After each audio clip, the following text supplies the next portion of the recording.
Assalamu alaikum and hello everyone. My name is Parvez Khan and welcome to my channel. आज हम बात करेंगे bill 60 के बारे में कि जो कि रिसेंटली गवर्नमेंट ऑफ ओंटारियो ने पास किया है। तो बहुत से क्वेश्चन आ रहे थे इसके ऊपर कि ये क्या चेंजेस आई हैं लैंडलॉर्ड और टेनेंट के बारे में। तो इसके जो की पॉइंट है वो डिस्कस करेंगे। उससे पहले मैं ये बता दूं कि मैं खुद रियल एस्टेट ब्रोकर हूँ टोरंटो और सराउंडिंग एरिया में तकरीबन पिछले 14 ईयर्स से। तो आपका रियल एस्टेट के हवाले से कोई भी क्वेश्चन है, whether you are buying your first home, selling your property, investing or just learning about the market, तो आप मुझे रब्ता कर सकते हैं। 4162703601 मेरा डायरेक्ट नंबर है। तो चलते हैं अपने टॉपिक की तरफ। जो बिल 60 है जो रिसेंटली पास हुआ है, इसके बारे में काफ़ी शोर हो रहा था। टेनेंट जो थे वो काफ़ी प्रोटेस्ट कर रहे थे कि इसको नहीं पास होना चाहिए।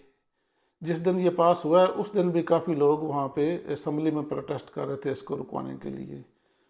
लेकिन दूसरी तरफ जो लैंडलॉर्ड है उनका बहुत दिनों से जो है ना कि बल्कि बहुत महीनों से या सालों से आप कह लें कि इसकी ये कह रहे थे कि इसमें तब्दीली आनी चाहिए कि जो यहाँ का लॉ है वो टेनेंट के ज़्यादा फेवर में जाता है।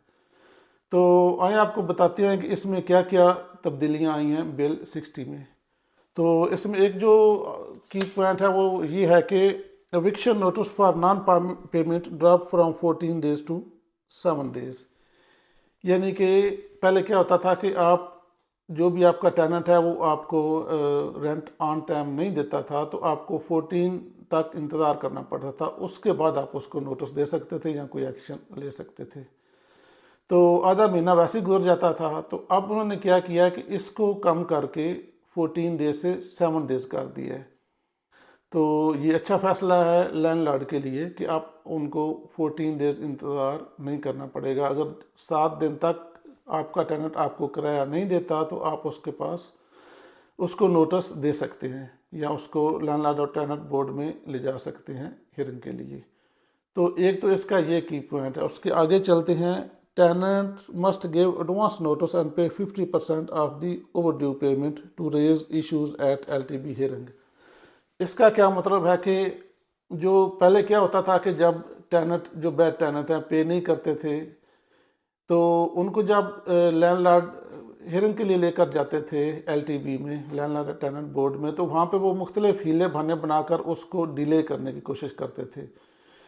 और वहाँ पे नया इशू जो है ना उनको रेज करते थे कि ये भी हो गया और ये भी हो गया, ताकि ज़्यादा से ज़्यादा डिले हो सके। तो अब इन्होंने क्या किया है कि अगर टेनेंट जो भी टेनेंट है वहाँ पे कोई इशू उठाना चाह रहा है हियरिंग पे, जिसको भी लैंडलॉर्ड वहाँ लेकर जाएगा, तो उसको वहाँ कोई भी इशू उठाने से पहले जो भी उसके ड्यूज़ हैं उसको एटलीस्ट 50% उसको पे करना पड़ेगा। तब जाकर वो अपना कोई भी कंसर्न कोई भी इशू वहाँ पे उठा सकेगा। तो मेरे ख्याल से ये फिर भी जो है ना कि ये टेनेंट्स के हक में ही जा रहा है कि उसको फुल पेमेंट करनी चाहिए। जो भी रेंट है वो उसको पूरा पे होना चाहिए। लेकिन फिर भी थोड़ा इम्प्रूव किया इसको। पहले तो बिल्कुल भी नहीं होता था और वहाँ पे जाते थे और मज़ीद बहाने बनाकर इसको आगे डिले कर देते थे। तो अब उन्होंने ये किया कि अब जब भी जो टेनेंट है वो अपना इशू तब उठा सकेगा जब तक कि वो 50% जो रुके हुए उनकी पेमेंट है किराए की, वो पे जब तक वो पे नहीं करते। तो ये मेरे ख्याल से अच्छी इम्प्रूवमेंट है लैंडलॉर्ड के हवाले से। तो आगे चलते हैं जी कि government can define persistent late payment to allow faster eviction. अच्छा, ये क्या है कि क्या होता था पहले कि कुछ टेनेंट ऐसे हैं कि जो हर महीने आपको लेट पेमेंट करते हैं, हर महीने का किराया लेट कर देते हैं। साल में 1-2 महीने तो हो सकता है, लेकिन कुछ टेनेंट ऐसे हैं कि जो है ना कि हर महीने तकरीबन उनकी आदत है या जो भी उनका इश्यूज़ हैं कह लें कि वो लेट पेमेंट जो है कि लैंडलॉर्ड को लेट देते हैं। तो अब जो ऐसे टेनेंट हैं उनकी जो एप्लीकेशन एलटीबी में जाएंगी, उनका जो प्रोसेस है वो सबसे पहले उनको करेंगे, उनको थोड़ा तेज़ कर देंगे कि जो बाकी मामलात हैं उनको डिले भी कर सकते हैं, और इनको ये जो है ना कि प्रायोरिटी देंगे और जल्दी एविक्शन हो जाएगी। तो ये भी जो लैंडलॉर्ड है उनके लिए ये अच्छी इम्प्रूवमेंट है, अच्छा कानून है। तो जो आगे चलते हैं, अब जो इसके आगे पॉइंट है, landlord may avoid paying the 1 month compensation for and 12 eviction with 4 month notice। अच्छा, ये क्या है कि N12 क्या है? N12 जो है वो एक फार्म का नाम है जो कि LTB ने इशू किया हुआ है। ये आप उस वक्त सर्व करते हैं टेनेंट को जब आपने वो प्रॉपर्टी ओन यूज़ के लिए इस्तेमाल करनी होती है, यानी कि आपने अपने लिए इस्तेमाल करनी है। तो पहले इसमें क्या था कि जो भी N12 फार्म होते थे या जो भी इसकी हियरिंग होती थी, उसमें आपको जो भी लैंडलॉर्ड है उनको 1 महीने का रेंट उनको पे करना पड़ता था, जो टेनेंट है उनको। तो उसके बाद वो आपका घर खाली करते थे। तो इसमें इन्होंने ये चेंजिंग की है कि आप अगर 120 दिन का नोटिस देते हैं, जो कि तकरीबन 4 महीने बनता है, तो फिर आपको वो 1 महीने का जो रेंट है वो लैंड उसको टेनेंट को नहीं देना पड़ेगा। तो ये अच्छी इसमें ये तब्दीली आई है कि आपका अपना घर है, आपको उसको इनफ टाइम दे रहे हैं घर खाली करने के लिए।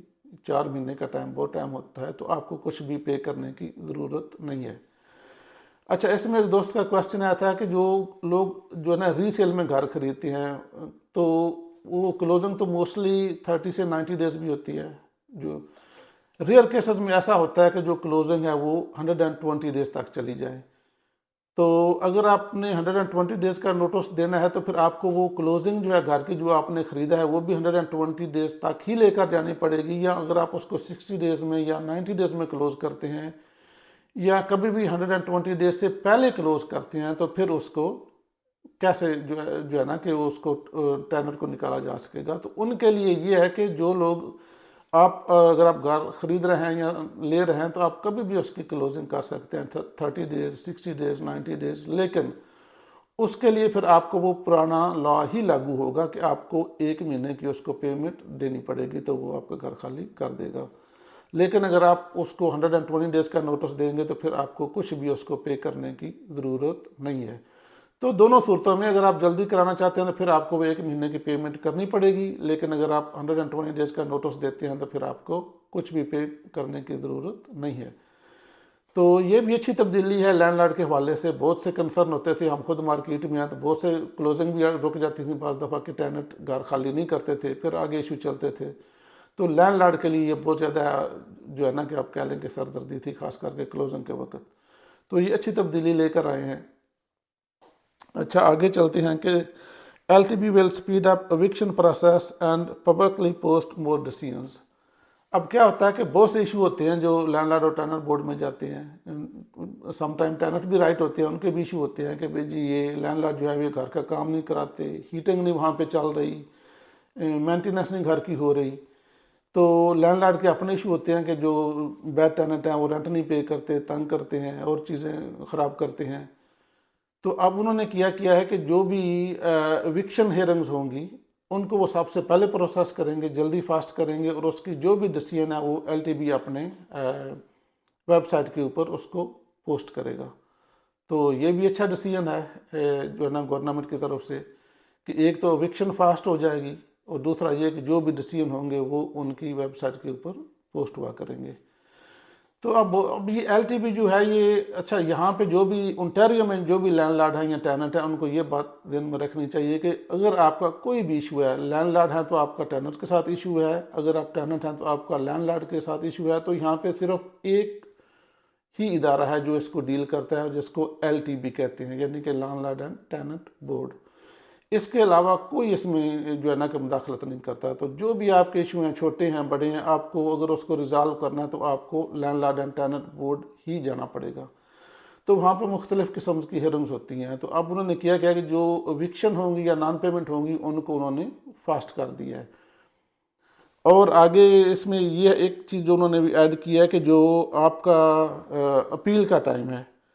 अब क्या होता था पहले कि जैसे आपका डिसीजन आता था उसको डिले करने के लिए जो टेनेंट हैं वो उसको उसके ऊपर उसको रिव्यू में डाल देते थे, अपील कर देते थे कि भी हम दोबारा सुना जाए। तो उसका 1 महीने का टाइम होता था कि डिसीजन अगर आपके ख़िलाफ़ आया तो आप 1 महीने तक उसका रिव्यू ले सकते हैं, उसकी अपील कर सकते हैं। तो अब वो जो टाइम है वो उन्होंने कम करके 15 दिन कर दिया है। तो अब 15 डेज़ के अंदर अंदर आप उसकी अपील करनी पड़ेगी, रिव्यू लेना पड़ेगा अगर आप करना चाहते हैं। तो ये भी उन्होंने हाफ कर दिया इसको फास्ट करने के लिए। तो इस अच्छी चेंजेस तकरीबन ये सारी जो इसमें चेंजेस आई हैं ये लैंडलॉर्ड के लिए अच्छी चेंजेस हैं, और ये काफ़ी जो है ना कि पहले आ जानी चाहिए थी। और बहुत से लोग इसकी डिमांड कर रहे थे। और उसकी वजह ये है कि अभी भी जो रिपोर्ट्स आई हैं यहाँ पे बहुत से घर खाली पड़े हुए हैं। इस डर से जो लैंडलॉर्ड है वो घर रेंट पर नहीं देते कि टेनेंट अगर रेंट नहीं देगा तो ये निकलेगा भी नहीं, तो ये काफ़ी प्रॉब्लम्स आएंगी इसमें। तो यही प्रेशर था, यही दबाव था जिसकी वजह से ये बिल 60 गवर्नमेंट ऑफ ओंटारियो लेकर आई है। और काफ़ी इस पर डिबेट चली है। और पहले इससे थोड़ा अच्छा सख्त ये बिल था, लेकिन फिर लोगों का प्रेशर जो है, सोशल मीडिया, प्रोटेस्ट हुए, तो कुछ चीज़ें उन्होंने इसमें से निकाल दी। लेकिन फिर कुछ चीज़ें उसको रख कर थोड़ा बैलेंस करके तो उसको पास कर दिया है। तो इस हवाले से कोई भी आपका क्वेश्चन हो, या इसके अलावा रियल एस्टेट के हवाले से कोई भी आपका क्वेश्चन हो, तो अगर आपने कोई चीज़ बाय करनी है, सेल करनी है, नहीं भी करनी, फ्री ऑफ कास्ट आप मुझे कॉल कर सकते हैं। 4162703601 मेरा डायरेक्ट नंबर है।